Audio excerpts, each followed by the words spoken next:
Okay, good afternoon, everyone, and thank you all for joining us for today's a month of service presentation of making large purchases and what you need to know before signing. My name is Nia Murray, and I am the programs coordinator with Neighborhood Recovery CDC, and we are one of the partners in the A Month of Service collaboration. Also included is the City of Houston's Department of Neighborhoods, and joining us today is Ms. Myra Hippolyte, Lone Star Legal Aid, um, Harris County Appraisal District, Harris County Tax Assessor Collector's Office, the Houston Bar Association, and Houston Volunteer Lawyers. And collectively, we make up a month of service. But today's presentation, as part of the Asset Building Money, Health, and Wealth Financial Capability Series, is being sponsored by our presenter today, Ms. Monet Cheney with Family Houston. And we'd like to welcome you all for joining us today. A month of service is basically, again, a collaboration of these 8 different organizations that come together on a monthly basis to offer a variety of workshops and resources and information relative to asset building, asset protection, maintaining generational wealth, and also community empowerment. We believe in giving back to the Houston community. We all pretty much have the same mission and the same goal in mind, and service the same community. So we thought, what better way to create a larger impact than to come together as a collaborative or as a collective to create a larger impact. So in doing so, that's what we're here today to kind of enlighten everyone and to give some information back, little tips and financial tidbits and information of what people need to know about financial capability. We don't like to use the term financial literacy anymore.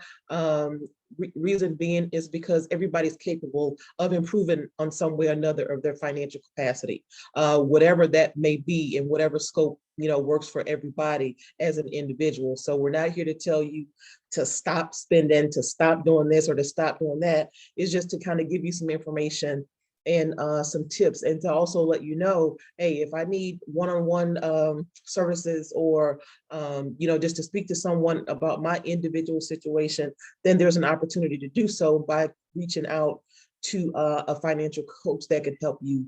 And luckily, Family Houston does offer those services free of charge. So we encourage you to reach out to them if you guys do need some more personal one-on-one financial coaching assistance.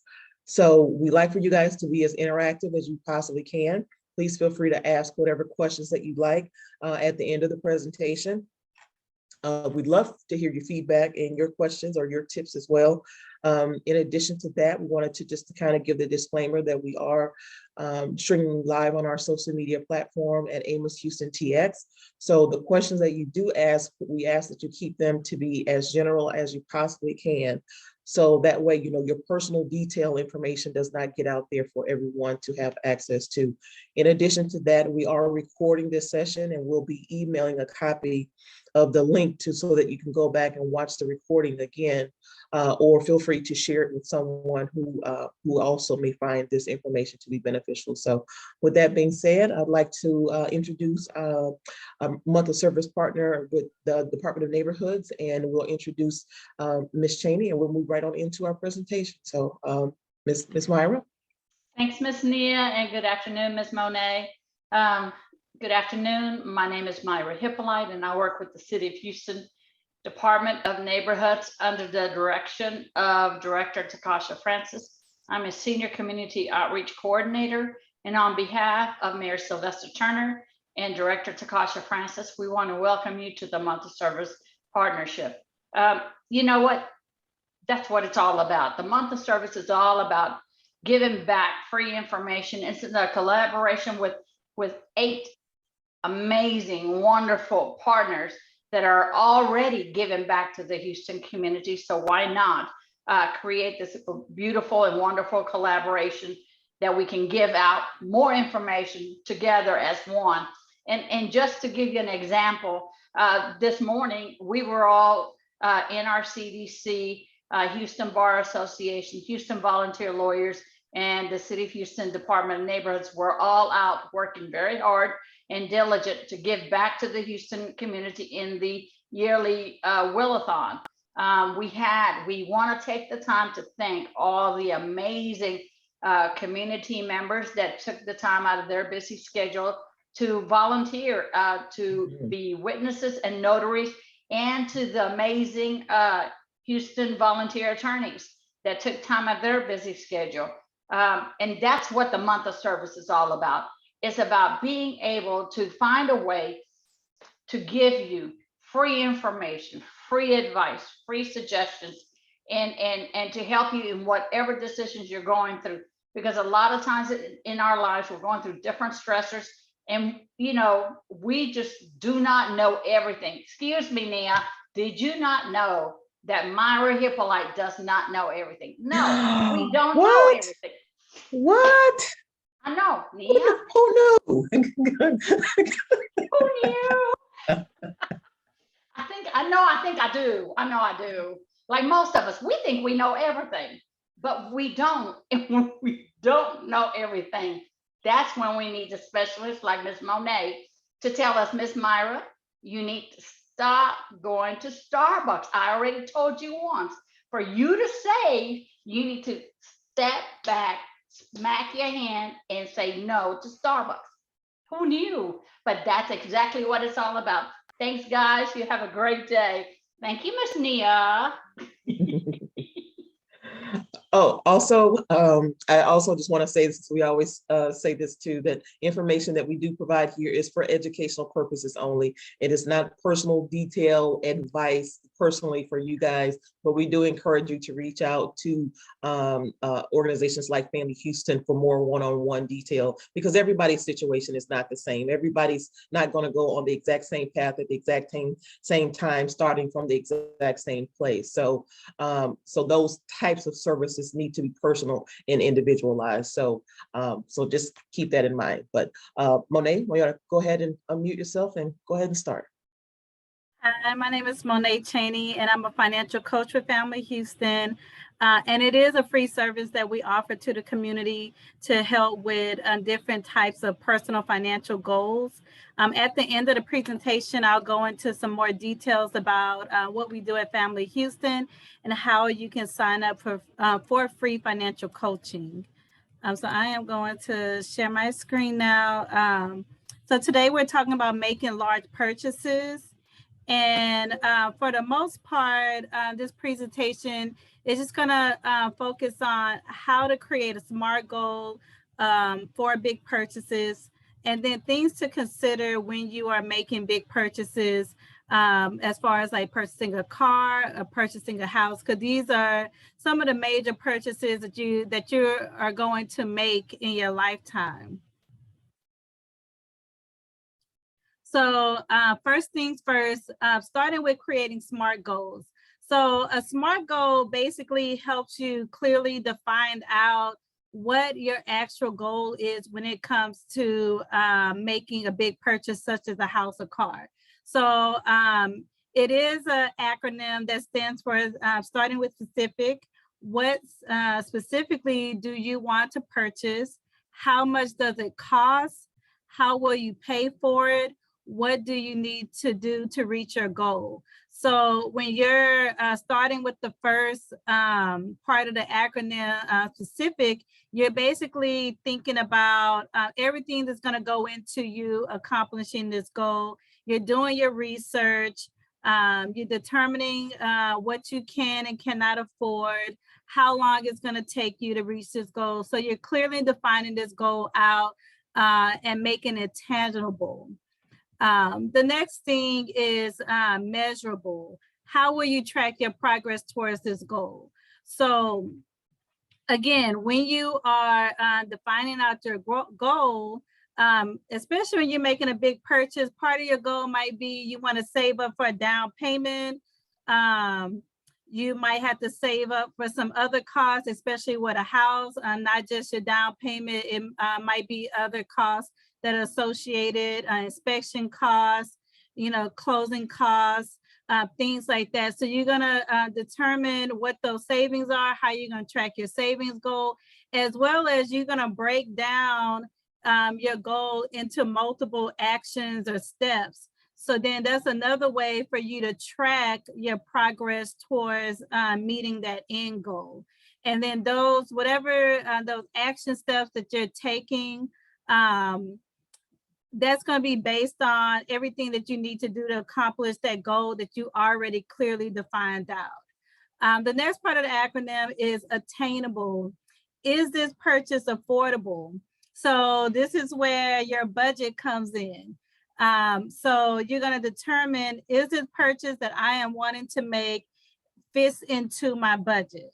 So it can be whether it's a mortgage cost, as well as the things that comes along with maintaining a home, insurance that comes along with having a home. With a car, is it going to be your monthly payment, car maintenance? We see how gas prices are going up.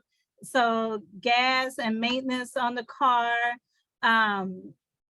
insurance costs, because your insurance is going to differ based on the type of car you get. So is this purchase going to be attainable and affordable for you? So determine that based around your budget. Relevant, what is your motivation behind the purchase? Is it relevant to your lifestyle and values?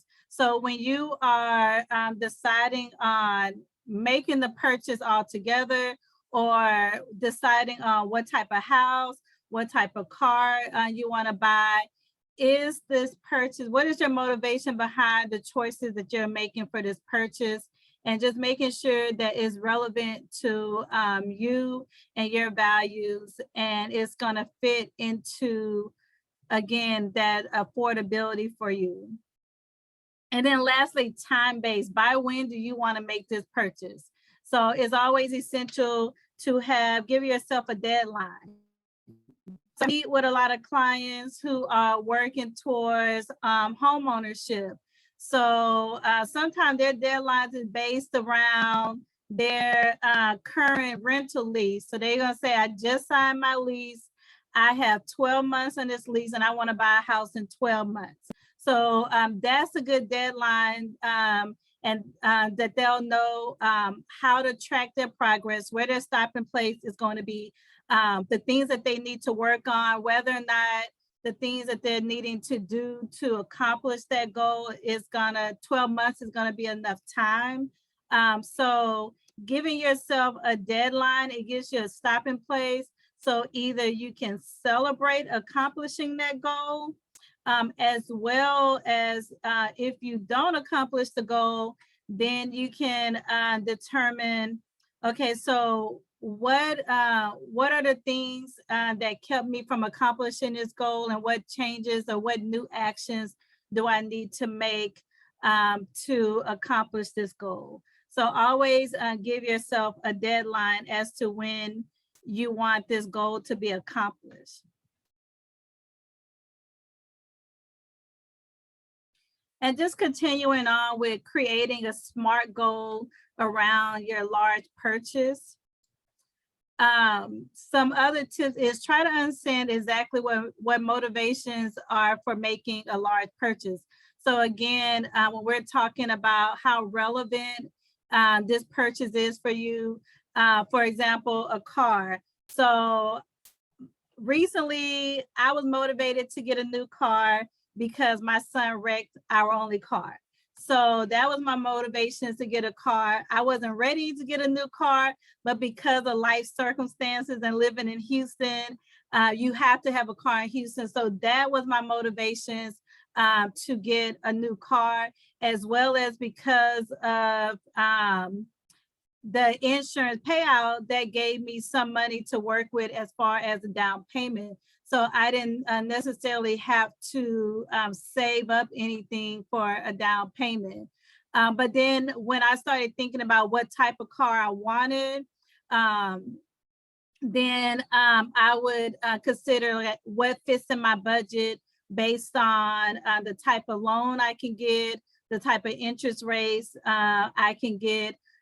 So instead of like picking a car based on what my friends are driving or what other people are driving, my motivations, what choices I made for my vehicle was relevant to my current budget as well as my current lifestyle and values. And it can be the same thing with purchasing a house. What is motivating you to purchase a house right now? What is telling you that you're ready to purchase? It could be right now, I hear the housing prices are going up. So maybe you're wanting to hurry and get into a property before they get too outrageous or too unattainable as far as pricing. Or maybe you've finally got, to a point to where you can afford a house. So now you wanting to purchase a house. So try to understand what your motivations are for making a purchase and a large purchase, and making sure that it aligns with you, your lifestyle, and your budget. Next is understanding that when you make big purchases, and when we're talking about large purchases, these are purchases that most likely you're going to have to obtain a loan to cover the cost of the purchase. So understanding that before going into, this process, this is a commitment that you are making. For a car and a mortgage loans, you're looking at anywhere from 3 to 30 years paying on this item that you're purchasing. So that can be a long commitment. So just keep in mind that it is a long commitment when it comes to making these large purchases. And then take a moment to read and understand any loan documents before signing. So whenever you get the documents and at the car dealership, or you're at the title company, you sign in all your documents, make sure you have a clear understanding of what you're signing before you sign. Because again, that's pretty much a contract you're signing, that you're going to pay this item off within that loan term. So just making sure that you understand, again, this commitment that you're making to pay off this item. And then don't be afraid to ask as many questions as you need. So again, this is just helping you understand what you're getting yourself into. So just feel comfortable to ask all the questions that you need to ask to make sure that you're comfortable with your purchase. And then lastly, know what the associated costs are. So again, when you're clearly defining out this goal around this large purchase, just make sure that you understand all the costs that are associated with this large purchase that you're making, and it fits in your budget as well. And it's not just the monthly payment that fits in, that is everything else that fits in to your budget. Is there any questions about SMART goals? Do anyone have any questions before I move on? Okay. There aren't any questions in the chat or anything so far. Okay. So again, just continuing on with, understanding, like creating a SMART goal, is you need to decide what you can afford. So before you get started with, creating this goal to make this loan purchase, know what you have available in your budget before you start negotiations, or before you decide on how much or what you are wanting to purchase. So this is something that financial coaching actually helps with. In our first appointment, whenever a client comes to me and they have a goal in mind, the first thing we do is go over your budget. The budget is the foundation to any financial goal, because if you're creating an accurate budget, and this is based on your accurate total income, so all income or cash flow that is available to you, as well as all of your accurate spending. So you either have to track all your spending, or if you spend through a checking account or you're using some type of debit card, then you can get your accurate expenses that way. And then what you're going to be looking for is how will the monthly payment for this new purchase fit in with my current expenses, as well as any expenses that may be associated with this purchase. So you want to make sure that everything is going to fit in. And then if you need to save for a down payment or save for any upfront costs for this purchase, then you're going to see how that savings goal is going to fit in your budget as well. Next thing, don't let the lender tell you what you can afford. So again, and this is more so speaking with car dealerships, they be trying to get you to spend more than what you're wanting or what you're wanting to pay. So just make sure that you are in control of how much you can afford. And you're letting the lender know this is what I'm wanting to pay per month. So just make sure that you are in control over deciding what you can afford to pay. When it comes to homes, I don't have it on this presentation, but there are financial calculators. There's websites that you can use that can kind of give you an estimate of what you can afford. And I have Bankrite as one option for financial calculators, where you can kind of play around with numbers to get an estimate of how much a monthly payment is going to be on a loan, on different types of loan. NerdWallet, they have a calculator called How Much House Can You Afford?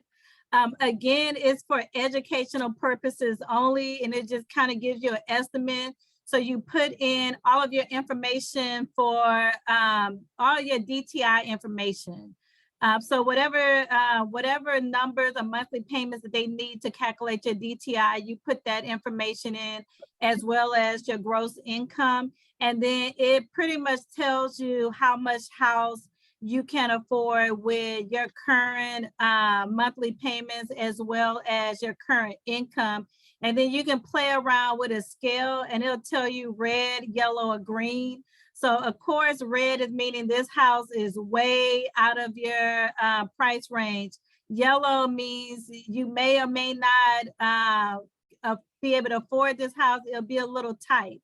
And then green, of course, meaning that this home is affordable for you. So that's another good calculator to use to determine if a certain home price is what you can afford. And then there's some other numbers that it adds in into that calculator too. But Bankrite is good if you want to look at, how much you can afford with a mortgage loan, personal loans, or auto loans. So I would definitely say use a financial calculator just to kind of give yourself an estimate of what you can afford.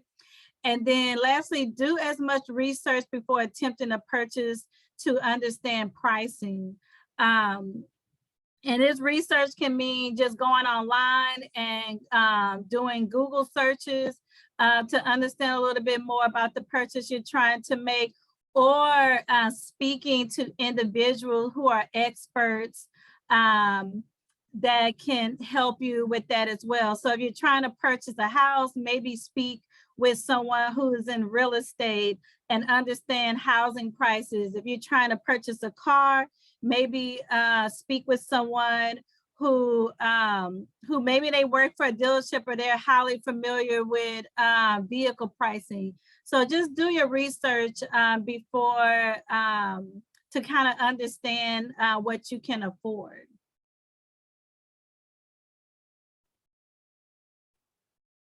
So first, I'm going to start off with just buying a car. These are just some tips, just some things to think about when you're going to purchase a vehicle. So here are some questions to ask yourself first. again, what is the purpose of the vehicle? So is this going to be your family vehicle? So you're going to be using it for personal use, getting to and from work. Is it an extra vehicle for your family? Is it a vehicle for income purposes? So I know some people get vehicles to use for like Uber, or they get vehicles to put on Turo. So what is the purchase of this vehicle? Then next is, what is the maintenance cost with this vehicle? And this can be a easy Google search, or you can talk to a maintenance. So just based on the type of vehicle, year, make, and model, what is the average maintenance cost on this vehicle? Then next is, what is the estimated mileage? So again, so this could be with used vehicles, understanding like the mileage on there, as well as how many miles before you have to do certain maintenances. So just understanding what is the estimated mileage on the vehicle. Then do you want to buy new or used? So like I said, recently I had to buy a new car. And so the biggest question for me outside of these other three questions was, am I going to buy new or used? So of course, my mindset with a new vehicle, of course, is going to be more expensive than getting a used car. But you know, sometimes you might get offered lower interest rates, as well as there might be some other deals that the dealership is offering on a new vehicle that might lower the price or give you some free add-ons with a new car. And then the other thing, like what my parents like to tell me, it's like a fresh start. So this is a vehicle that should have less than 100 miles on it, maybe 0 miles on it. This is a vehicle that haven't been driven by anyone else. So there shouldn't be any maintenance issues unless it's something with the manufacturer. So you're getting like a clean, brand new car that haven't been used yet. And so, so if you think about, and you're paying a car loan, maybe I think car loans go up to 3 to 7 years. So when you think about the time frame of you paying off a brand new car, that means at the time that car is paid off, that should be how old your car is. So again, that kind of makes you think of like maintenance costs. And as long as you've been maintaining that car for a number of years, and you don't have to worry about too many of the large or more expensive maintenance and repair costs on that vehicle. Now with used vehicles, you know, deciding on a used vehicle, it could be a little bit cheaper monthly. Sometimes used vehicle loans might have a higher interest rate, depending on what bank or lender you're going with. A thing like I said, my dad says, like with a used vehicle, you taking on somebody else's issues. So however that person, the previous owner, drove the car, whatever they did to take care of it or not take care of it, then you're taking on all the things that they did with the car. So that means that the maintenance costs might be a little bit higher if they wasn't maintaining the car, as well as you're getting the older vehicles. So maintenance costs is going to be a little bit higher as well. And then you have to consider the fact, again, used vehicles have car loans that are up to 7 years, up to 6, 7 years. So just thinking about, well, how old would this car be when I finally pay it off? And again, that means that car is going to be way older, and then there's going to be higher maintenance costs that you're going to have to do to keep the car to maintain the vehicle once it's paid off. Next question is, do you want to lease or buy? So is leasing a better option for you? So are you someone who always wants something new every so many years? You want to get something new? Or are you someone who likes to keep your car for a long period of time, especially once it's paid off? So you're going to determine, like, is leasing or buying the best option for you? And then just going back into that last question that I mentioned before, how much can you afford monthly? How much can you afford with the associated costs of having that vehicle? So maintenance costs, insurance, gas. So how much can you afford?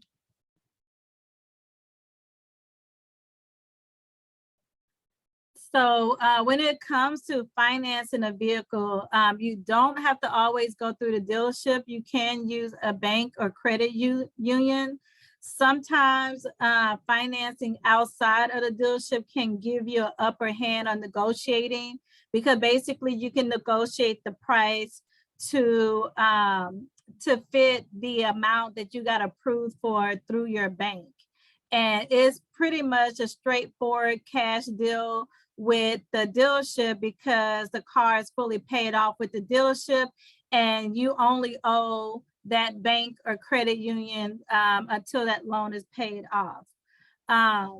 Next, you'll think about your interest rates and fees. So your interest rates are definitely going to be based on your credit history. And you can get an idea of what your interest rates may be based on your credit score. So it is a good idea to take a look at your credit history and your credit score to kind of determine what you may qualify for. And that can definitely also help you determine how much you can afford for a vehicle loan based on the interest rates you might get. And then lastly, a finance charge is what you end up paying for the vehicle in total. So that's going to include the price of the car, your taxes, the interest over that period of time that you have the loan term for, and then any other fees that are added with the price of the car. And that should be the total price you'll be paying for the total amount of time that you'll be paying on the car if you were to pay the car off at its maturity date. And then the dealership is not required to find you the best rate they can. So a lot of times when you finance through the dealership, they're really trying to get you to pay the most that they can talk you into paying, because they're commission based. They're trying to make commission. So that's where doing your research, understanding what interest rates you may or may not qualify based on your credit history and credit score. Also, understanding the pricing of the vehicle, it allows you to negotiate and get the vehicle costs and interest rate that you can afford. And trust me, you can negotiate interest rates, because I've done it before, where I had a dealership start me off at like 12-14%, and I negotiated them down to like 7, like I think 8%. And that was my car that I had bought like 10-12 years ago. I negotiated down from like 14% to like 8% interest. The vehicle I bought recently, I negotiated that one down pretty low too. I think I forgot what the guy wanted to give me, but I negotiated some of those points down because all they had to do was just keep checking with lenders until they found the lowest interest rate possible to give me. So don't be afraid to negotiate not only the price of the vehicle, but your interest rates as well. I'm going to stop for a moment. Are these questions in the chat? Okay, no. Does anyone have No. any questions so far about purchasing a car or anything they want to add?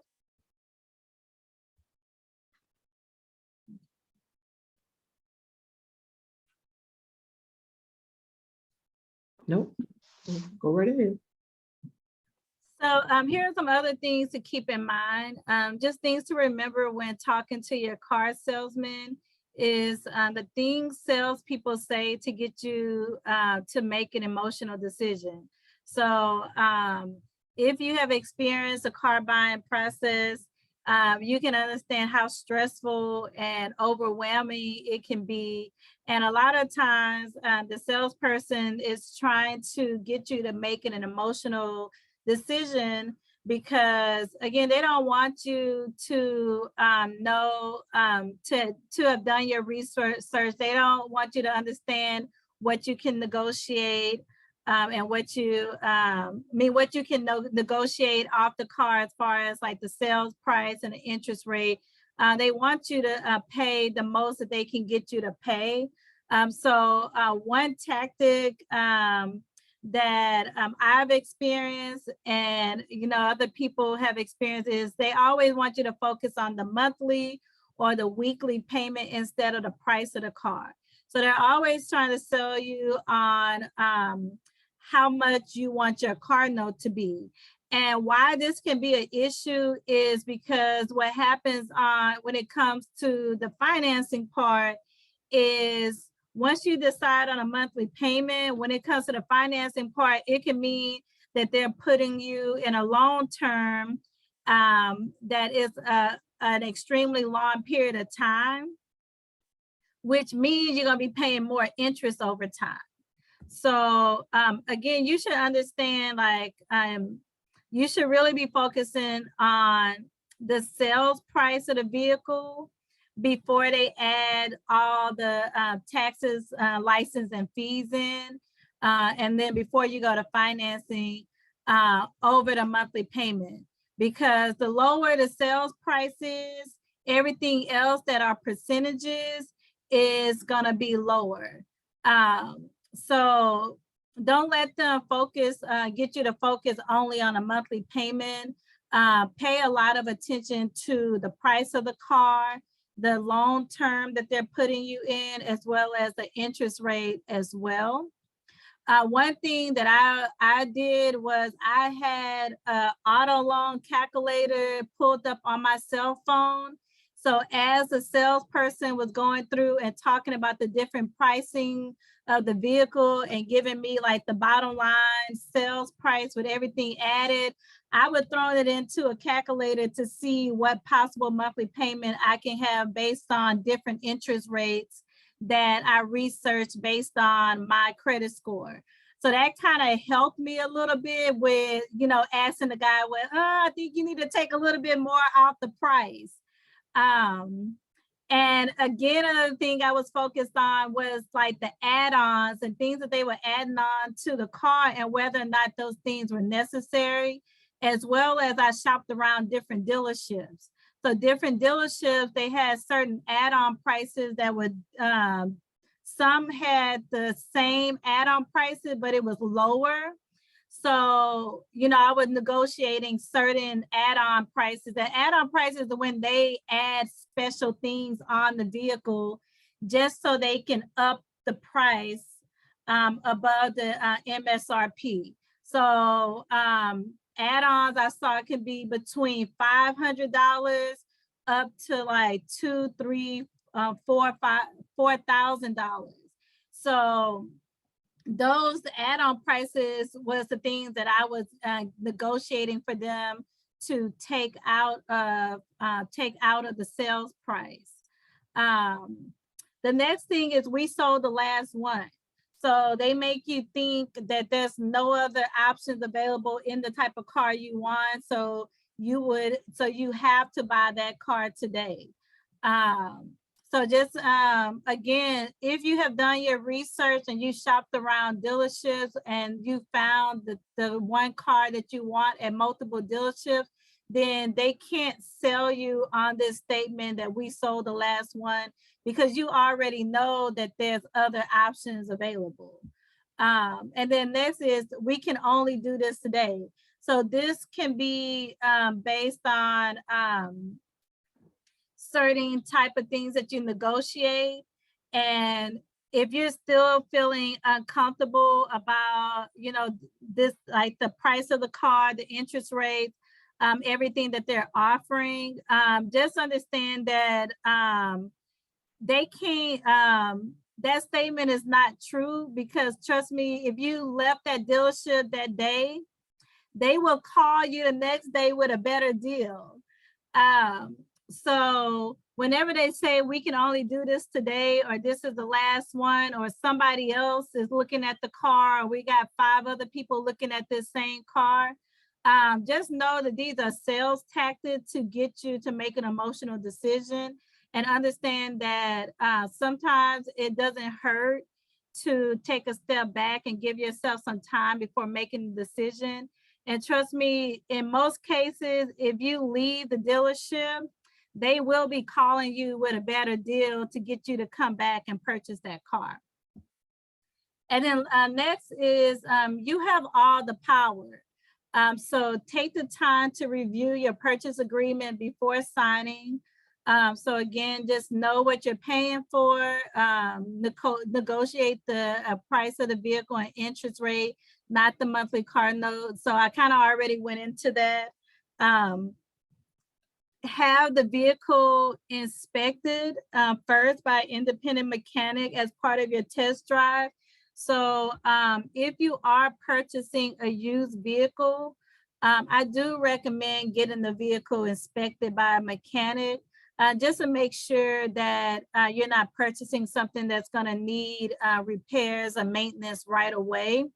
And I used to work for a car loan program in the past at Family Houston. So one of the things that we used to do whenever we would get, we would require our clients to get a mechanic checklist. Our mechanic has looked over the vehicle. And in some cases, we would use that to negotiate certain types of maintenance or repairs with the dealership. So we may ask them to, if a tire was bad, we might ask them to replace a tire. Or if the fluids were low, we might ask them to top off the fluids. If it was like some type of small like maintenance or repair item that either got overlooked by the dealership, we would negotiate for them to take care of those maintenance items. So those are some things you can negotiate into your car deal. But you will only know that if you got the vehicle checked out first during your test drive, or if you know a mechanic that can go to the dealership with you and look over the vehicle before you purchase. And then, like I said before, be okay with taking a day or two to make your final decision or shop other dealerships. I highly recommend this because, again, purchasing a vehicle, it can be stressful and overwhelming. And those the salesperson is really wanting you to make that purchase that day at the highest cost that they can get you at, so they can make their commission. And usually, and trust me, just from personal experience, I have left the dealership and then the next day they're blowing up my phone with a better deal, or with the deal that I wanted in the first place. And again, I've done this with both the cars that I've ever purchased in my lifetime so far. I have left the dealership to think more on the decision I was about to make, as well as research other dealerships and other vehicles. And again, I had salespeople calling me with a way better deal than they were offering while I was at the dealership, because they wanted me to come back and get that car. As well as I end up finding something better at another dealership. So whenever you're car shopping, just make sure that the first dealership that you go to don't have to be the one that you purchase from. It can shop around multiple dealerships. Again, do your research, and then make sure that when you make that final decision that you're making the right decision for yourself.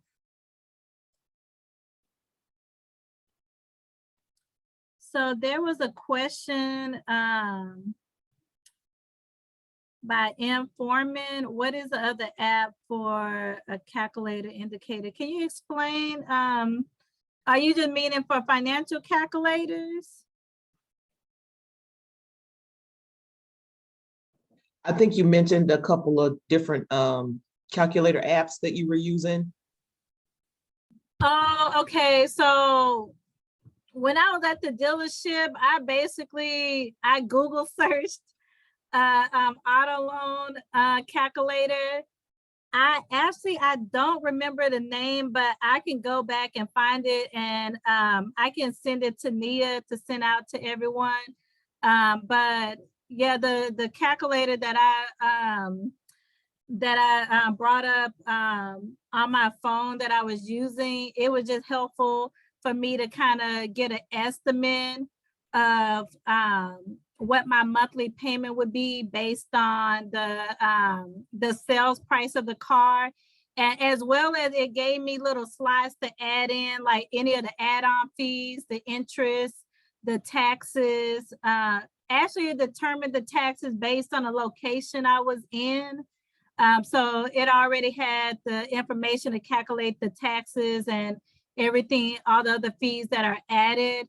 I can find out the name of that calculator or the website, and I can send it to Nia. But I know Bankrate is a good website for financial calculators. Wells Fargo, they have a good DTI calculator that I've used before on their website. And then again, NerdWallet was the one that has the calculator that kind of helps you with determining how much house you can afford. And then there is a website, I believe it's called Vertex42.com. And Vertex 42 have different spreadsheets, and they have a spreadsheet for different types of loans. So they have a spreadsheet to determine a vehicle loan. They have a spreadsheet for mortgage loans. They have different financial calculators that are actually in a spreadsheet format. So that's a good site to go to as well.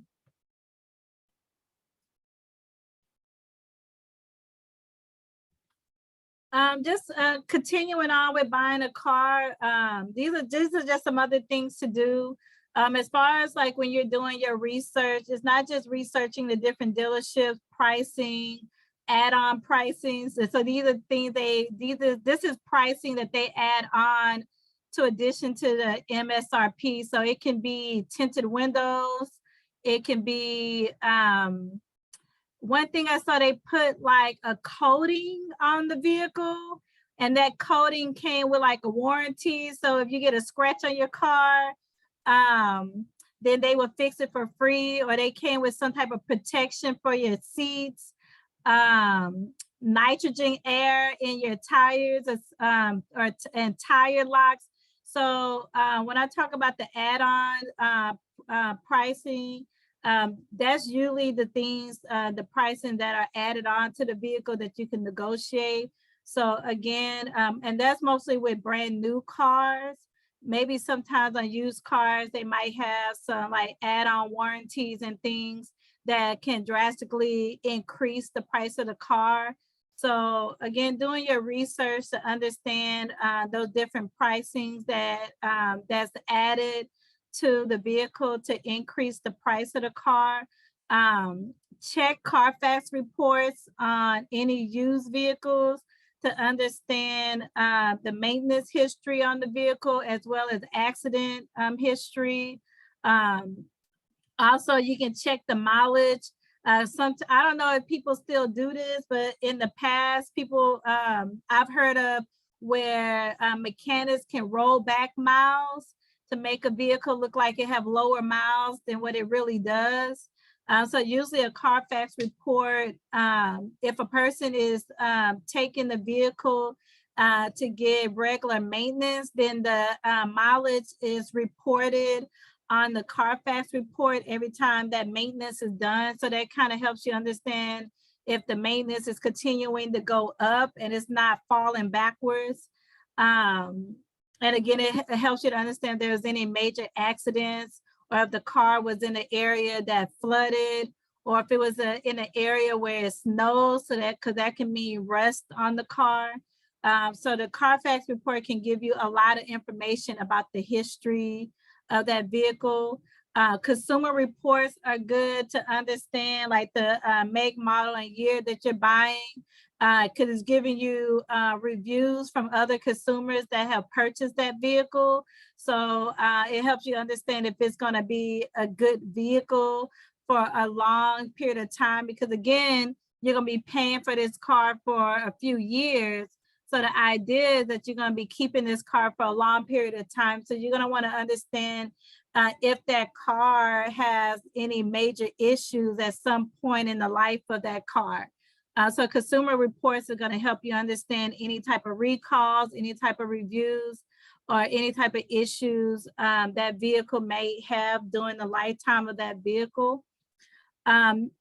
Negotiate the car separately from the trade-in and financing. So if you have a trade-in vehicle, then negotiate the price of your car separately from that, because again, they're going to try to work the numbers to benefit their commission and not to benefit your pocketbook.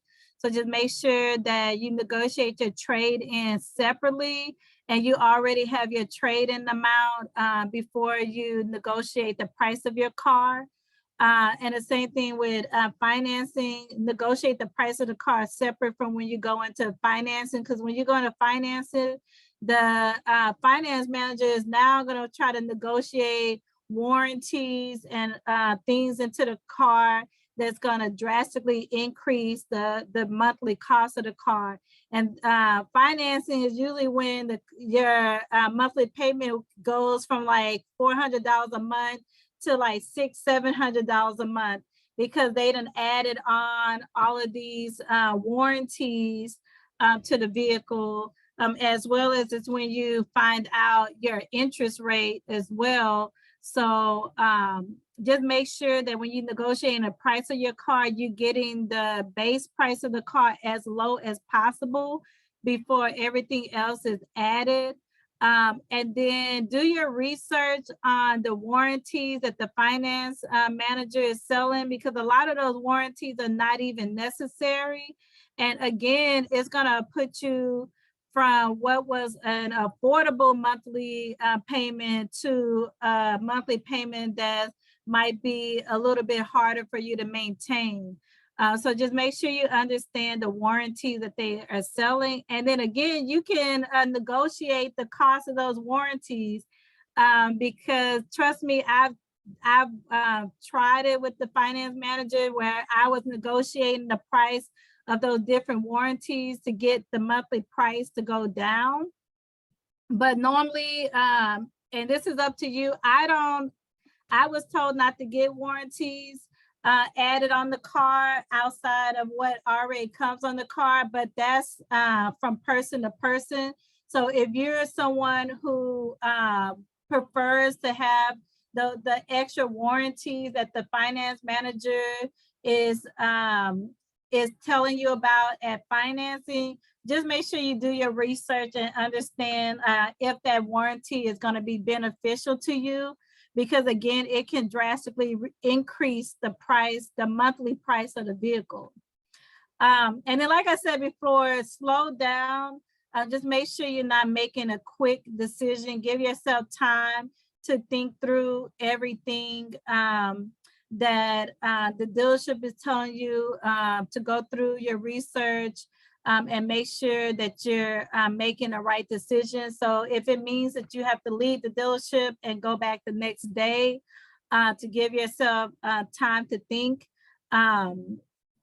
because again, like I said, when you're at the dealership, it can be very overwhelming. You have this salesperson, you have a finance person who's working really hard to get you to buy that car today, and they don't want you to leave. So it can be very overwhelming. So just give yourself time to make the right decision. If it means that you need to step away from the salesperson or the finance person so you can think clearly, just make sure that you give yourself time to make that right decision. And then lastly, like I said, the salesperson is there to sell that vehicle to you that day. Because again, odds that if you leave the dealership, you might not come back. So everything they're doing, all the tactics that they're doing to get you to purchase this car is mainly to benefit them in the most part, and they're wanting you to buy that car that day. So because they know that if you leave the dealership, that you may not come back. And they work on commission, so they need that sale. So just remember that they are paid to sell, and it's just beneficial that for you to benefit out of that deal, that you do your research and you take your time on making that decision. Is there any questions before I move on, or anything anyone want to add, or anything that you've experienced while you were shopping for a vehicle? No? Okay. So how much should you pay? These are just some websites that are good websites to determine the cost of a vehicle. Edmunds is good to get the true market value of a vehicle. KBB is a good place to go as a price advisor because and KBB is Kelley Blue Book. So with Kelley Blue Book, you can determine based on the make, the year, make, model, any add-ons to the vehicle, the trim of the car, the mileage of the car. It would give you an idea of how much that vehicle is valued at, and then how much it should be sold for. And that can be very helpful with used vehicles. And then cars.com is another website you can use to determine the car value and whether or not the dealership is selling the car for more than it's worth. And I don't have this one on here, but there's another website, it's called NADA.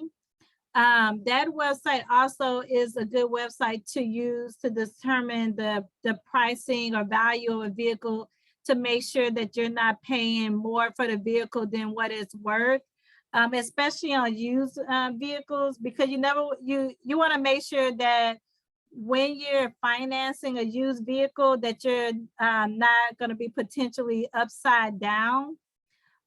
So understanding your car value, it helps you not to overpay for the vehicle, as well as if you think of, okay, if I'm in an accident and this vehicle is totaled, that car value estimate will help you understand like how much you might get from the insurance if the vehicle is deemed as a total loss.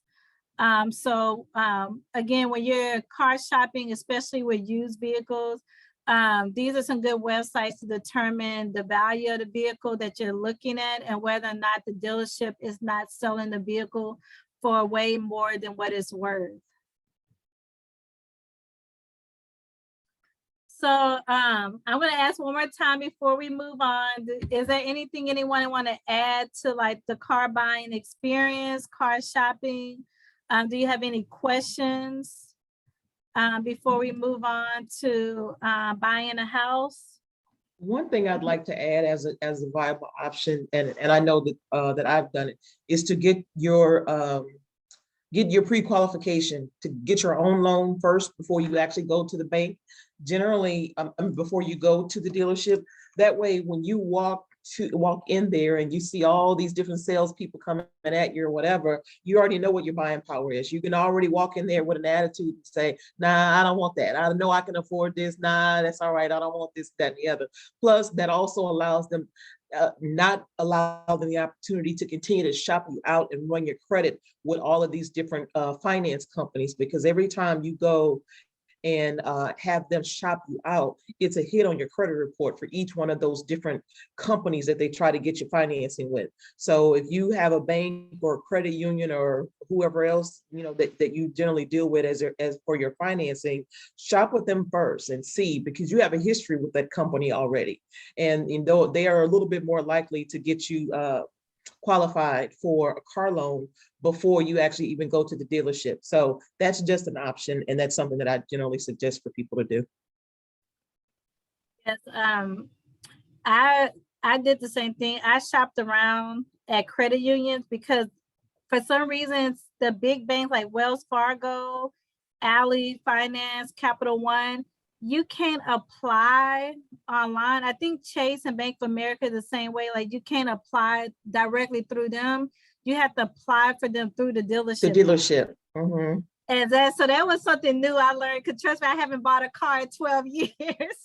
Mm-hmm. And so one thing to kind of limit the number of times that they run your credit if you have to do financing, one of the finance managers, the one that I actually bought the car from, he asked me, what are your top 3 banks that you want me to run?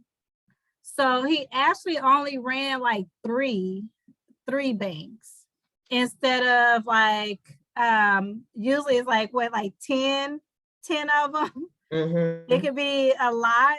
So he actually asked me like how many banks did I want him to run, and you can tell them which banks that I wanted him to run. And you can tell them how many, you know, or ask them how many lenders or how many, you know, different places do you generally shop you out for? And if they say 5, well, no, I only want you to shop at 3. That's it. Just try it 3 times and that's it. And ask them what are the finance companies that they generally tend to use. And if it's some that you recognize, say, try this one, and this one, and I don't want you to shop anywhere else, and just those. So you have that option and you have that right to do that too. And you know what, sometimes, go ahead. No, I love the part where you said you can still negotiate your add-ons, because just for example, when my mother, which she's older, went to go look for a car, she loved this car, but it had like $3,000 worth of add-ons. And so when she, you know, when I was talking and my husband was negotiating the price, you know, he told them, well, we don't want, she doesn't need this, she doesn't need that, she doesn't need this. And they said, well, you know, that's the only car we have because we just sold the car that was perfect for her. And I'm sorry, there's so many people. And my husband said, well, he looked at my mother and he said, okay, Nanny, I guess we need to go somewhere else. Talk to you later. And before we could walk out, he was like, whoa, let's negotiate. And my husband said, nope, this is what we already told you out of the add-ons, which I had never in my life when I was purchasing, and that was many years ago, but I didn't realize what the add-ons were. And so when I was listening to my husband, and when you just said the add-ons, please be careful for the add-ons, because by the time we're nearly to our car, the salesman came running. I said, no, we'll go ahead and work a deal with that. And my recent car, so right now with how because you know, with the shortage in cars recently, so they actually been upping the price drastically over MSRP. And so they also been using those add-ons as a way to up the prices because they don't have a lot of inventory. And so I went to one dealership, and on their add-on was like $500. They didn't have the color I wanted. So I went to another dealership, the same vehicle, same trim, year, make, and model, everything exactly the same except color. They were adding like $3,000. Wow. And I was like, where did you get $3,000 from? And trust me, the little, whatever went into that add-on price were the exact same things. Wow. And I told the guy, I was like, you don't have a deal with me until you take all of this off. Mm-hmm. And, you know, he was like, you ruined my commission. And you I poor was like, I'm thing. sorry. But you know what? A and the lot of other people, thing is, a lot of us don't realize about add-ons. So that was awesome that you brought that up. And yes. everyone needs to remember, number one, what's an add-on? Could you re-explain what an add-on is so they can kind of watch out for it? So the add-on is specific to each dealership. So it's special things that they add on to the car. So it can be tinted windows, it can be wheel locks. So wheel locks is like some type of lock they put on the wheels so your wheels don't get stolen. It can be like special protection packages on the paint of the exterior of the car, as well as the interior of the car. And so those protection packages, they come with a warranty. So just say if you scratch the car, then they'll fix it for free. If you puncture your car seat, they'll fix it for free. It's just like I told the guy, I'm a grown woman. I'm not gonna puncture my car seat. And so I was like, I don't need that. And the wheel locks, yes, because depending on where you live, people do steal wheels. And so so you can negotiate that down, and they don't like it, but you just have to stand your ground. And if you already checked out different dealerships, and this is mainly with a brand new car. Used cars are a little bit different, but the brand new cars is when they have, like, once that car gets to the dealership, they have all their special stuff they add on and they charge you for it.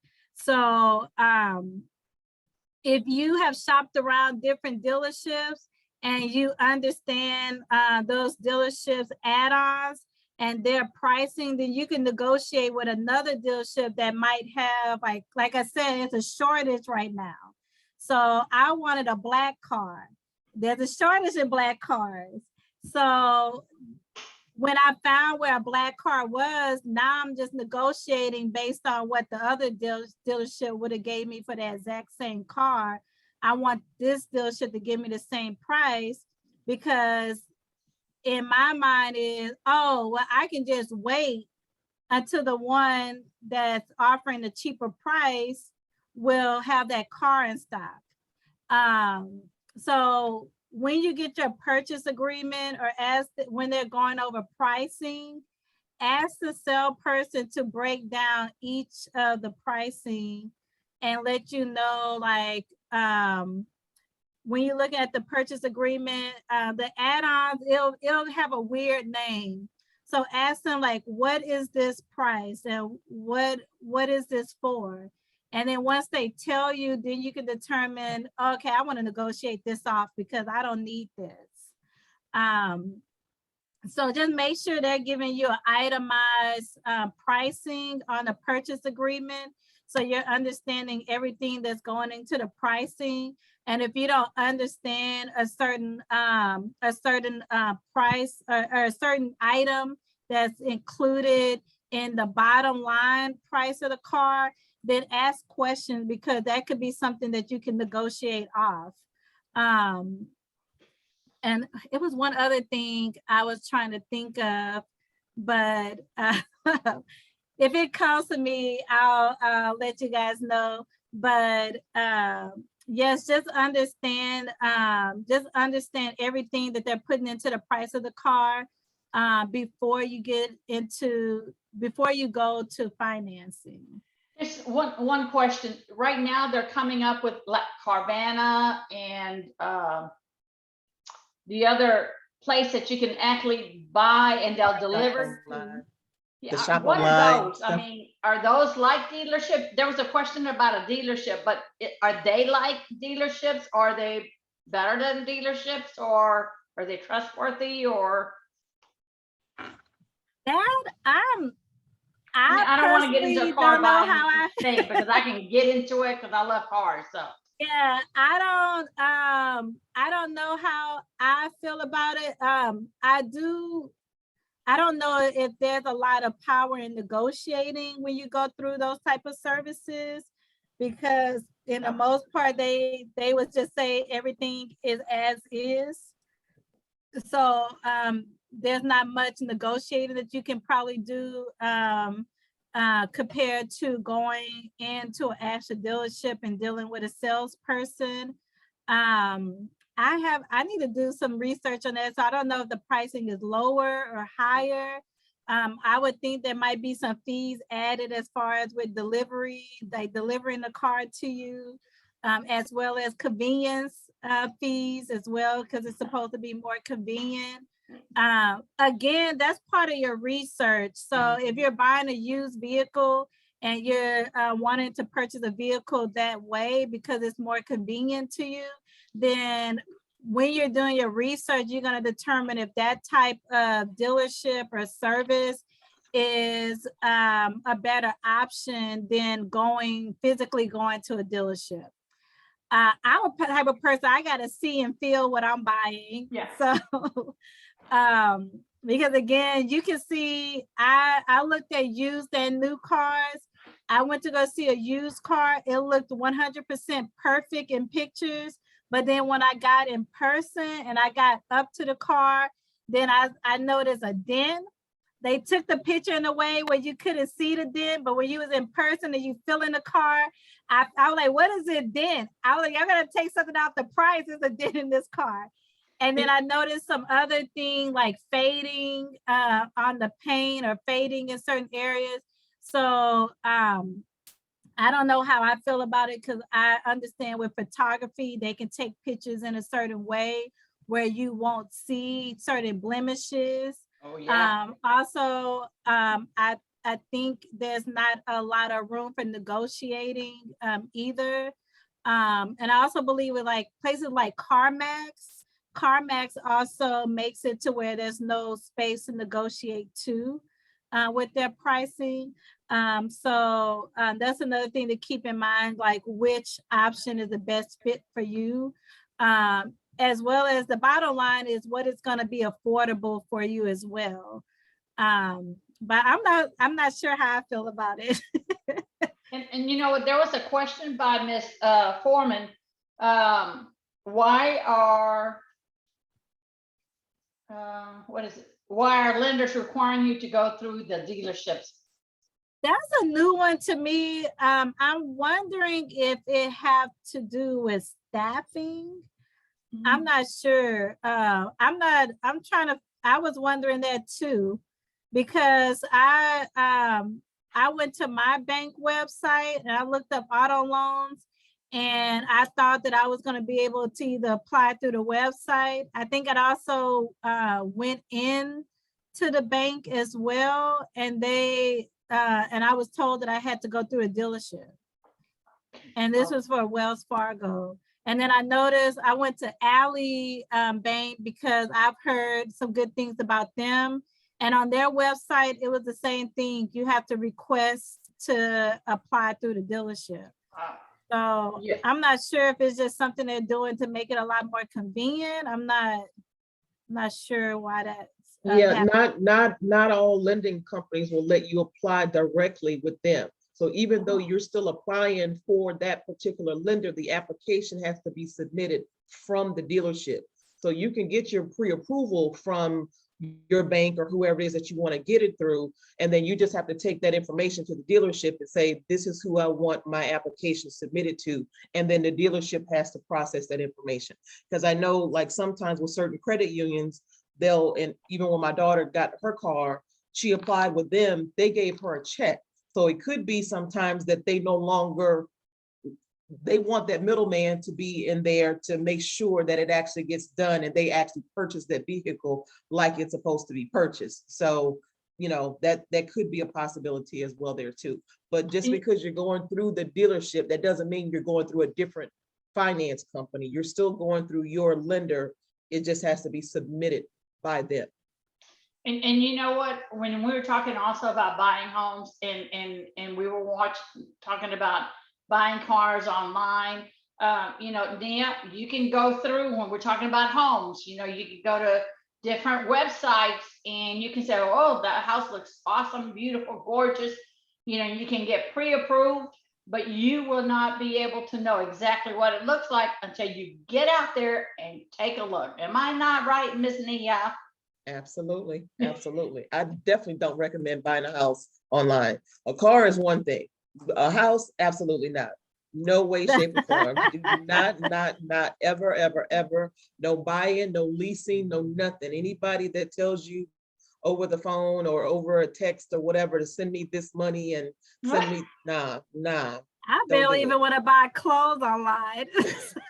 That is me, because by the time you get it, it's not what you Again, thought. photos can be deceiving. Yeah. Angie Just asked about getting out of a car lease. So car leases, I'm not too familiar with those. But she's asking, can you refinance with the dealership? Are you meaning to refinance a lease vehicle or just refinance any auto loan?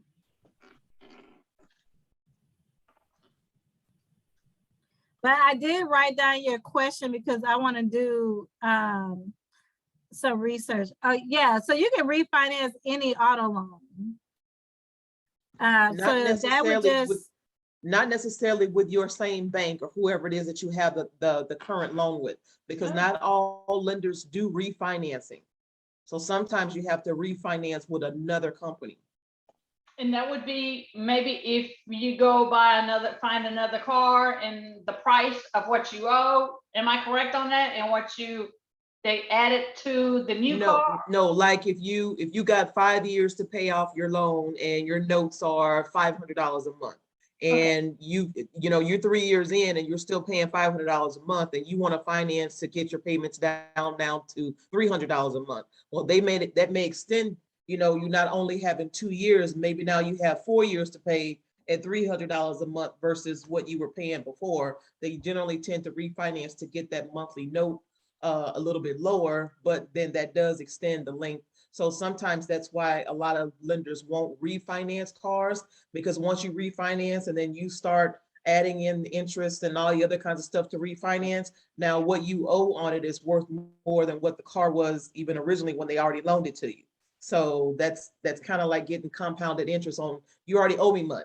So why do I have to refinance you and charge you more money for what you already owe? You know, that kind of thing. Got it. and in some cases, you could possibly get a lower interest rate. So maybe you're in a better credit position than you Right. was when you first bought the car. Again, it's also gonna probably be on timing too. And that's where that sales price is coming in, because once they start adding all that extra stuff in and they start upping the sales price, then that can make it really hard for you to refinance with another loan or another lender, because now they're like, well, this car is already upside down. Is what you're already currently paying, or the current loan that you have is already drastically more than what this vehicle is worth. So Right. when you are refinancing, you do have to keep in mind the current value of the vehicle at the time that you're wanting to refinance it, because that plays into whether or not a lender is going to want to refinance. And then also just be careful, like with dealerships trying to force you to refinance or to get you into a different car. Because again, like if you have an auto loan and you still owe a balance, that balance still have to get paid regardless if you have that car or not. And so basically what happens when you go to a dealership and they're like, ooh, we can get you into a newer car, or ooh, we can get you a better car note. All you have to do is trade this vehicle in. Just keep in mind that whatever trade-in value they give you for that vehicle should you will want it to cover whatever you owe on that vehicle. And if you're drastically upside down, and I'm the reason why I'm saying drastically, because sometimes this is the case where I've seen clients based on things that was added onto the car, warranties that was added, high interest rates that mean that they was way over the value of the car, like what they're paying, like the loan was way more than the value of the car. So then what happens is when they get talked into trading the vehicle in for a new car, a portion of that balance get added on to the new car balance. And so now you have a bigger loan for the new vehicle. So now that vehicle is, that loan is that gap between the value and what you owe on the car is even bigger, because now you have to pay off the difference from the old vehicle on the new loan for the new vehicle. So just keep in mind that if you still, honestly, I wouldn't trade a vehicle in that has a loan on it, period. I mean, unless it's like a dire need, but I would just stay away from trading in a vehicle that still have a balance on it, because you might be left with having a portion of that balance transferred to your new loan. As long as they know if their car actually still has any value. So if you owe $2,000 and you know your car is worth $6,000 or $8,000, then it potentially could be worth you, but you have to know that in advance before you allow them to just roll that old debt over into a new debt. And you don't want to do that. And that's where those websites that I spoke about previously come in handy, as well as you can shop around trade-ins at different dealerships to see what they would give you for your car too. I had a friend who did that she was negotiating her trade-in before she was ready to buy, because she just wanted to see what different dealerships was going to give her for her vehicle. And so I've never heard of that. I'm like, well, I learned something new today. So now I'm passing that information on to you guys, that she actually shopped around different trade-in amounts on her vehicle before she made a decision to buy. So, you know, those are just some things to keep in mind when refinancing, as well as if you're going to trade in a vehicle that you owe on, just keep in mind of what the balance of your current loan is compared to the value of that car, especially the trade-in value. Another thing that I've learned from my clients is when you go to financing and they add all of those expensive warranties to the price of the car, and again, these are warranties that you don't necessarily need. I've had clients who have gone back and gotten those warranties removed, which meant they got a refund for the price of those warranties. The dealership is not going to tell you that because they don't want you to do that. But I had a couple of clients who went back to the dealership and said, hey, this cost of this car is not affordable for me because of these warranties, and they've gotten them refunded to them. I'm not saying that it might happen at every dealership, but for these clients, it did work for their benefit. And so basically whatever the cost of those warranties were was pretty much a big payment made to the balance of the loan. So that's one thing to keep in mind, is if you have those add-on warranties, that see if you can get them refunded to you. Go back to the dealership you went to and see if they can get those warranties removed. And then they would just refund that money back to you. So I'm probably gonna have to go through buying a house fair kind of quick. So just to move into buying a house, which is the next big purchase that most people are gonna make in their lifetime. And these are just some questions to ask yourself before buying a house. Again, why am I buying a house? Or what is the motivation to buy a house? Is this gonna be a family home that you wanna live in forever?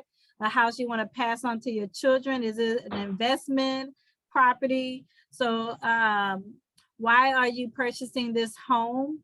How long do you plan on living in that area or living in that house? what schools, neighborhoods, property value, HOA fees, property taxes, commute. Those like, do these things matter as far as like where the house is? So do you want to be zoned to really good schools? Do you want to live in a certain type of neighborhood? Are you concerned about the rate that your property taxes or property value go up per year? Is there an HOA fee for the neighborhood that you're moving into, or the condo or townhouse that you're purchasing? And then where is it compared to your daily commute? Like, do you want to be far from work or close to work? So these are some questions that those are a few things to keep in mind when you're deciding on what type of house to purchase. And then what's in your dream home that is negotiable and what is not? So what are things that you don't mind sacrificing? And then what are things that you just absolutely cannot live with? And then what is your credit score? So just understanding your current credit history, your credit score. So do you have the credit score that will qualify you for the type of home that you're wanting to purchase? Do you have the minimum credit score for just a mortgage loan, period? So understanding your credit history, and then how much savings do you have? So do you currently have money saved to go towards a down payment and all other upfront costs when it comes to purchasing a house? And then, are you ready to maintain a house? There are some people who love to rent because they don't have to pay for the maintenance and everything. So when buying a house, there's a lot of maintenance. You got to do all your own maintenance and upkeep. So are you ready to maintain and upkeep a house, and can you afford that maintenance? And this is just a checklist when it comes to buying a house. So of course you start off with the dream. So everybody, the dream is you want to purchase a house. This is the type of house you want to buy. This is where you want the house to be, blah, blah, blah. So whatever you clearly define what this house goal and house it look like. The next thing is, if you're not credit ready, then there might be some credit things that you want to fix first. So you might want to repair your credit if you're not ready yet credit wise, and save for a down payment. Fortunately, in some cases, there is some assistance from down payment, so they can determine how much you really have to save for a down payment, as well as far as like with your credit history, just understanding like what mortgage lenders are looking for as far as your credit history, because it might be some lenders that you can apply for sooner than later. So just determining whether or not you need to do anything credit-wise to get ready, or you need to save for a down payment. And then, like I said, there are programs you might qualify for. So look into some first-time home buyer programs, as well as just other home buyer programs that you may qualify for that can help you save on down payment, as well as like closing costs and other upfront costs that you might have to pay. Determine if you want a new construction or previously owned home. Get pre-approved for financing. So that's when you're meeting with the mortgage lender and you're getting pre-approved for financing. And then get a realtor, not if you want to, get a realtor to help you with the home buying the home buying process. And then get a realtor that's gonna fit your needs and be able to answer your questions and know and get you exactly what it is that you want and need for yourself and your family.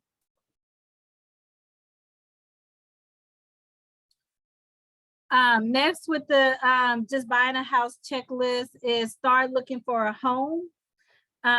Be patient.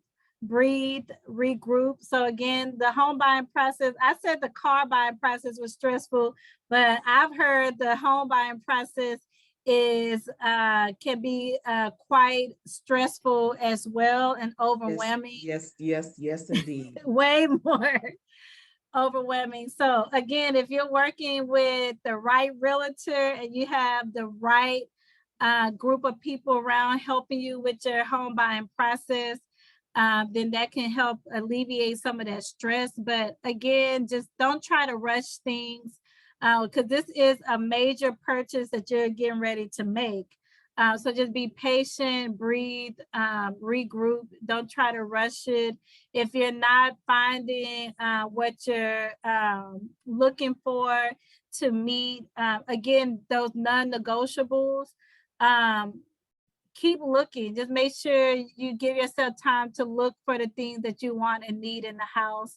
And then once you're ready and you're to the point to make an offer on a house, that would be the next part of the checklist. And then be prepared to receive a counter offer and know whether or not you can counter back.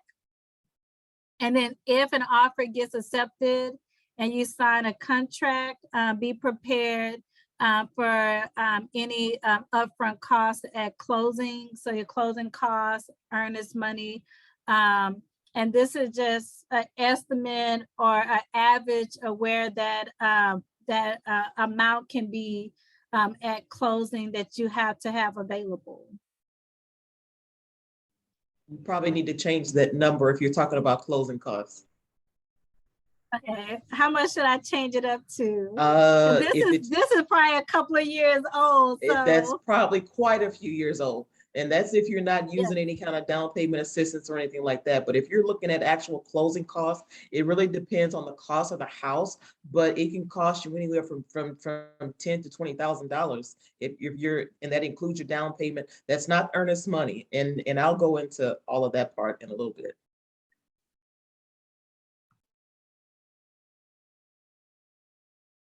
So just continuing on, you have a certain period of time to finish your financing.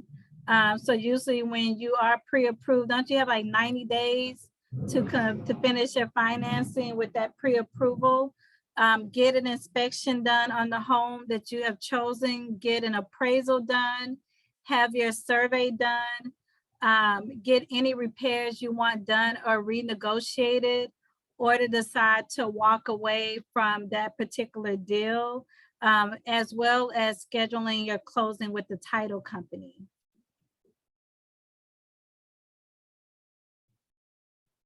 And then once you have closed on your house, then this is just a quick checklist of things you would need to do before moving. So just scheduling and transferring your utilities over, making sure you had a proper insurance. Well, insurance should have been done probably before the closing, and then scheduling your moving,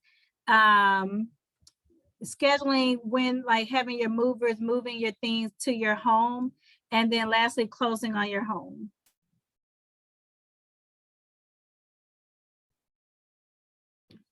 So just to understand just the closing part, closing is when you and the seller sign the RAM of papers at the title company's office. Although you'll probably each go in at different times and the money changes hands, the title company makes sure, among other things, that the home is really the seller's to sell and that there aren't any outstanding claims against the property. Even if you're not using a realtor, the sale will still be processed by a title company so that you have these essential protections. When you come to closing, you'll need to bring a bank check, not a personal check for the down payment. If your closing costs weren't rolled into your loan, you'll also need to bring a bank check for your closing costs as well.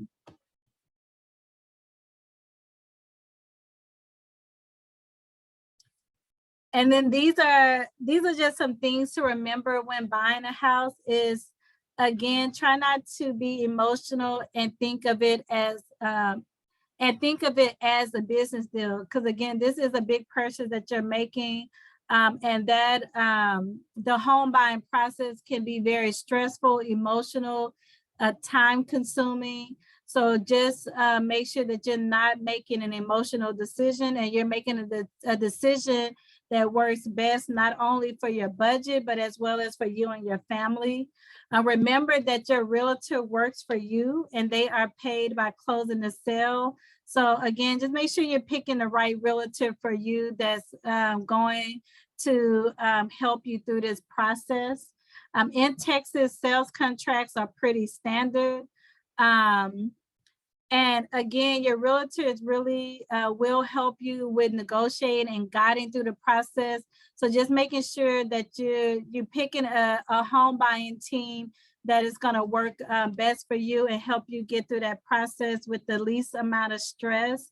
And then again, I know before when I talked about there's some things that might be non-negotiable when buying a house, but there also can be things that can be changed. So sometimes when you're home shopping and you're trying to find the perfect home, just understand that there's something that don't cost too much money for you to change. So that's where I have, you can always paint it. So you can always paint it me that there's some things in the home that you can change that won't cost you a lot of money to change.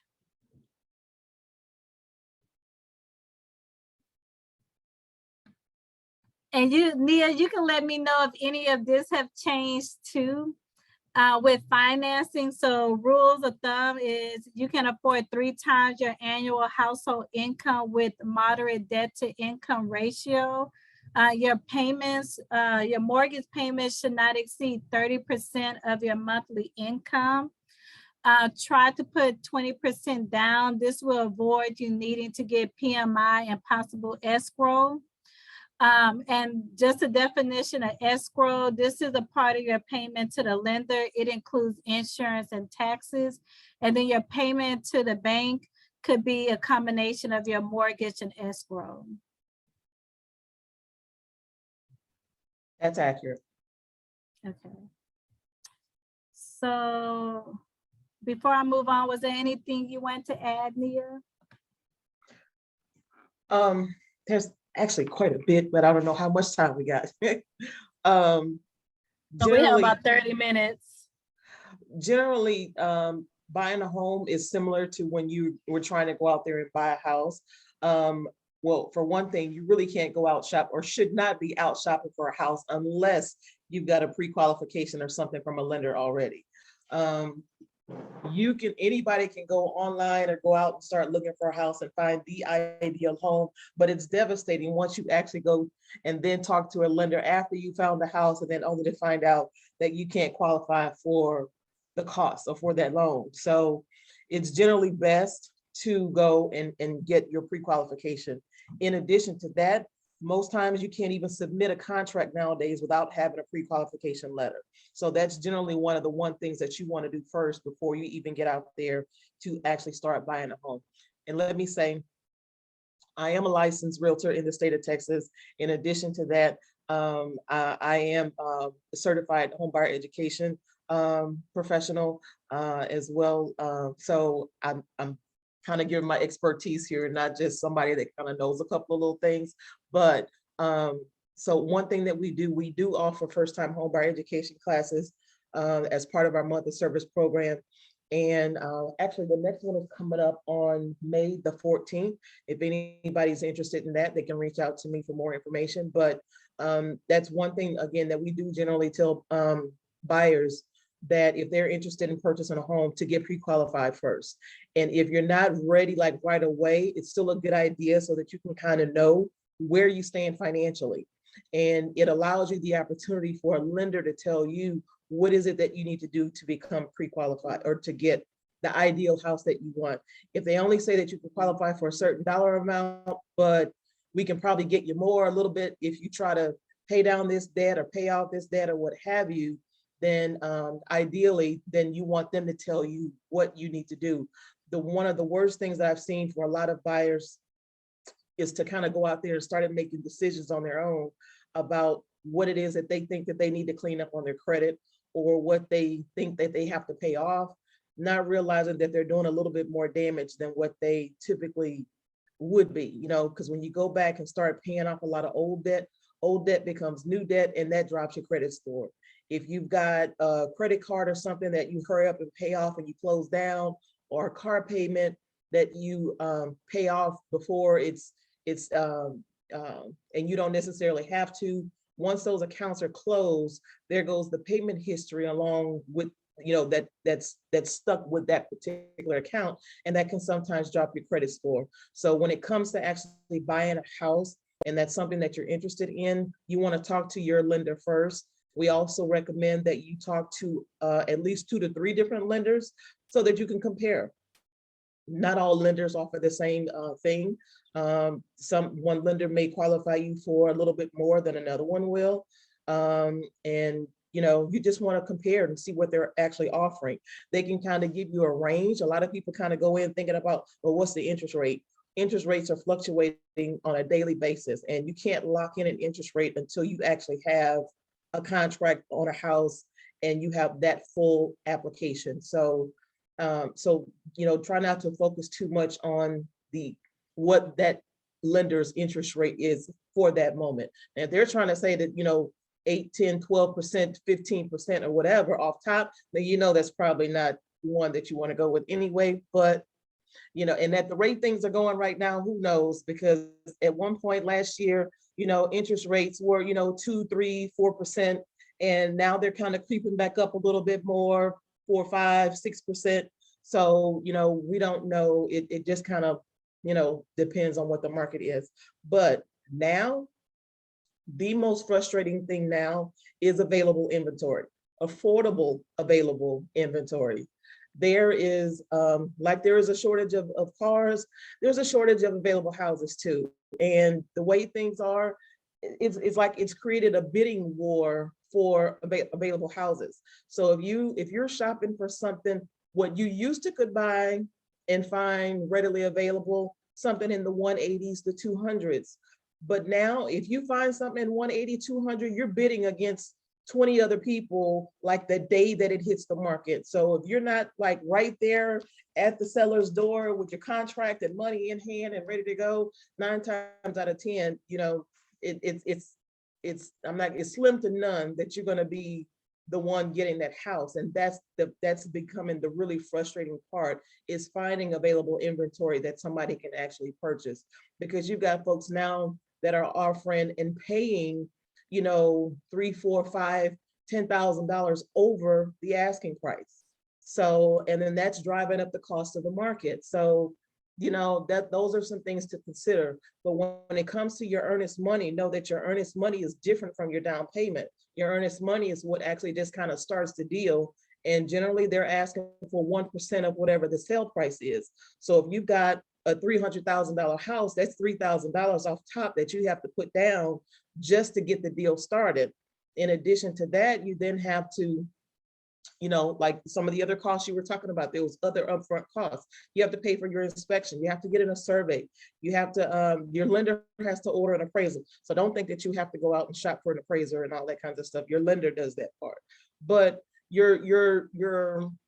when she mentioned your team, getting the ideal team of people that that are going to help guide you through the process is what it is that you want to do.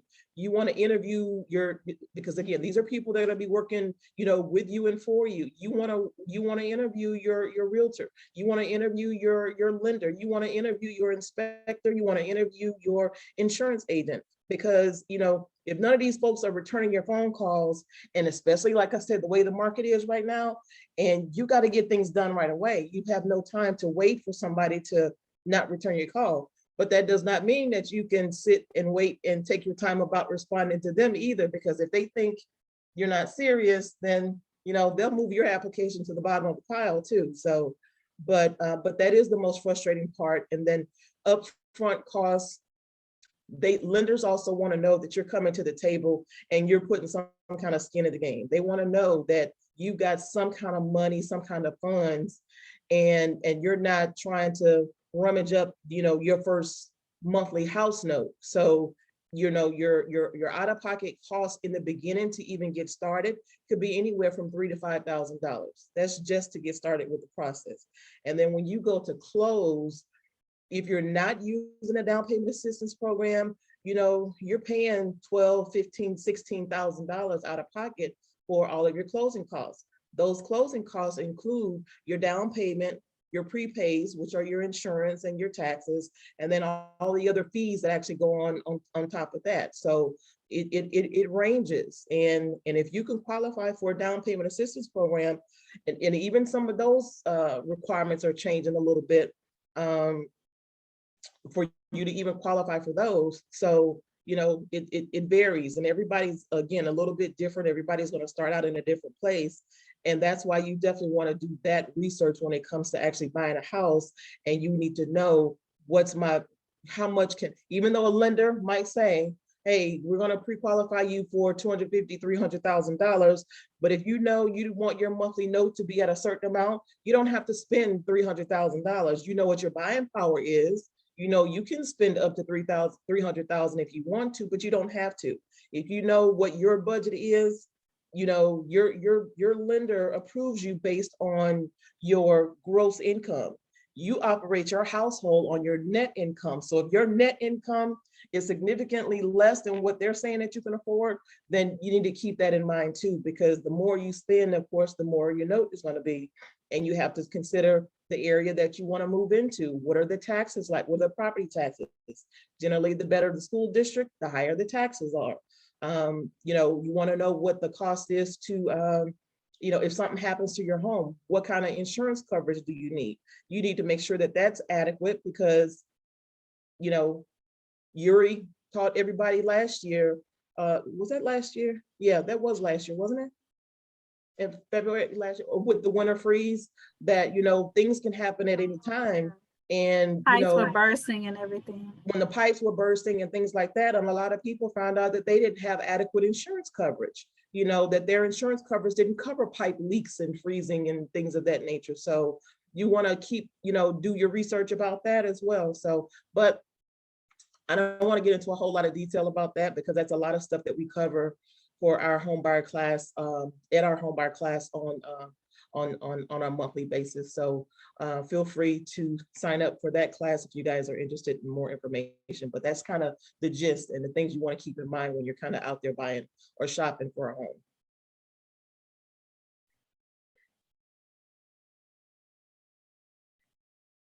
So just, is there a question? She says, curious now, which insurance is supposed to cover pipe leaks and bursting?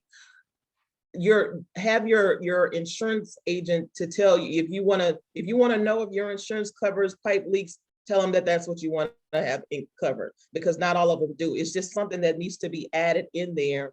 It's not one particular insurance type. It's just the actual coverage that covers pipe leaks and bursting of water and things. And that's not the same as like having flood insurance. Flood insurance covers any rising water, any water that comes in from outside and goes up. But your, water that's in the ceiling and then it comes down, or like something happens in your roof and then you get water, into your home, that's a different kind of coverage. So you want to make sure that that's added.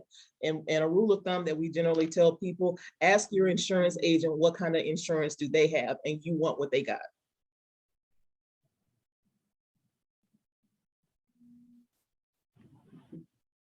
Okay, I thought it was another question.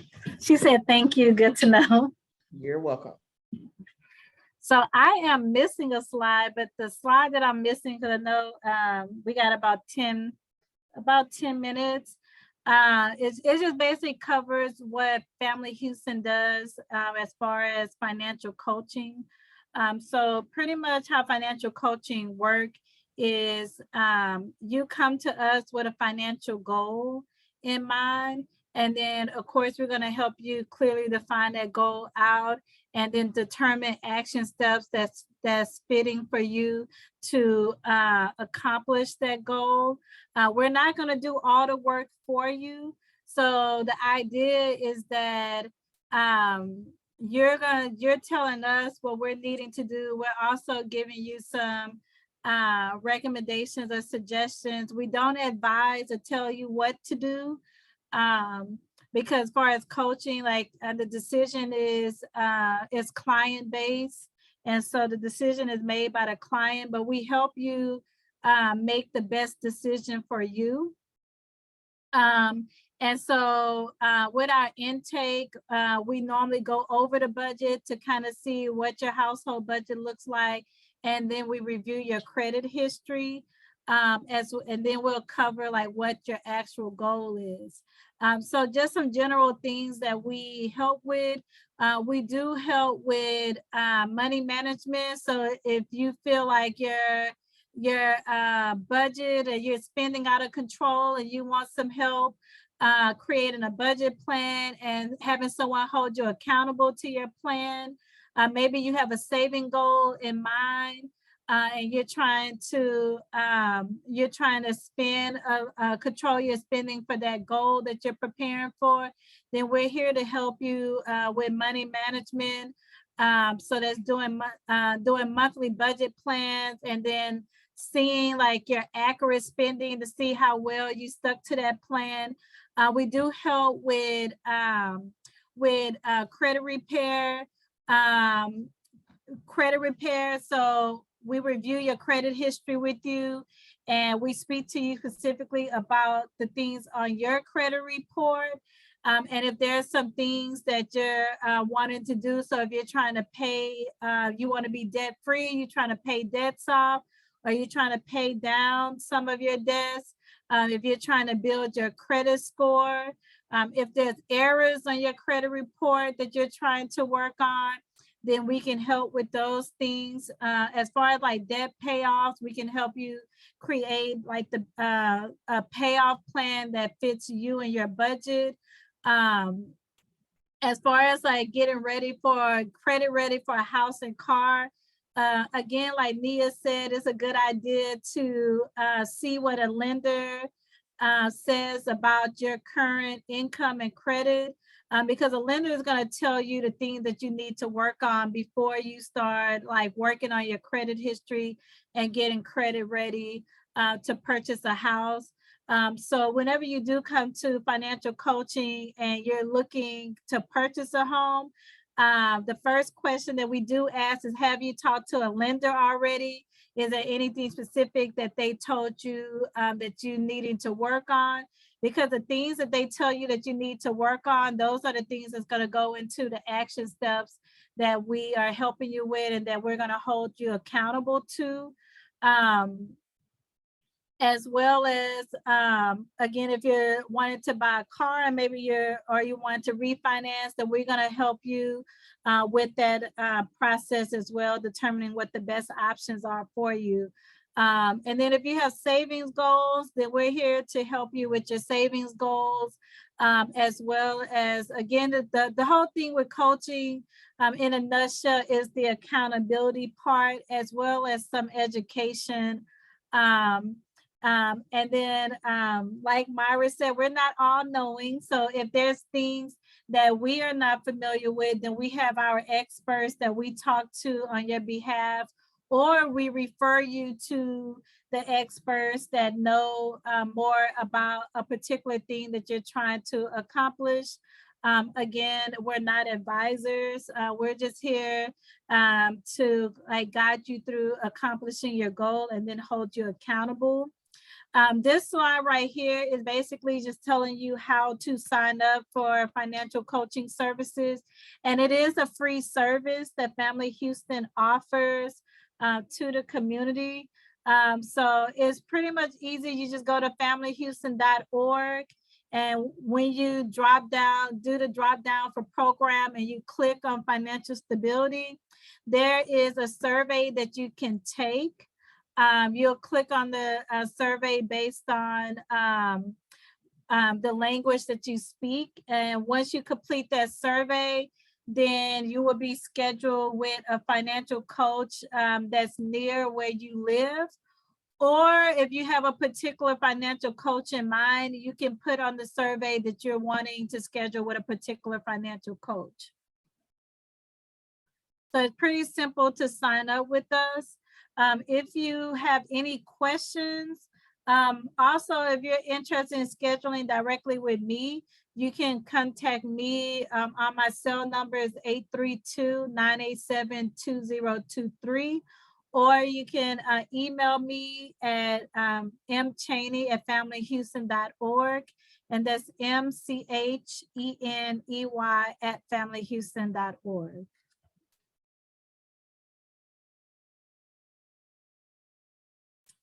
That's all. Is there any final question, any questions about financial coaching?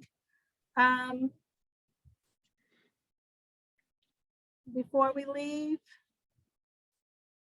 Or any of the material that was covered here today? Does anybody have any questions or comments or anything, or would like to have a shared story or experience they'd like to share? Okay. All right, well, let me just kind of give you guys a little bit of a rundown of what we've got that's coming up as part of a month of service. Tomorrow, we have our wills and legal advance planning and why you need it as part of our asset protection series. For those of you that need information or do not have a life estate plan put together, meaning a will, power of attorney, and things of that nature, guardianship already established. We're going to be reviewing all of those documents that actually make up an estate plan. One thing's for sure is that over the last couple of years, COVID has taught us that, you know, of course we already knew, but it became more conscious that you know, death and untimely illnesses have no age. They have no specific date or no target of people or anything of that nature. And a lot of people were finding themselves in dire circumstances because they did not have life plans put in place in the event of their incapacitation or event that they have passed.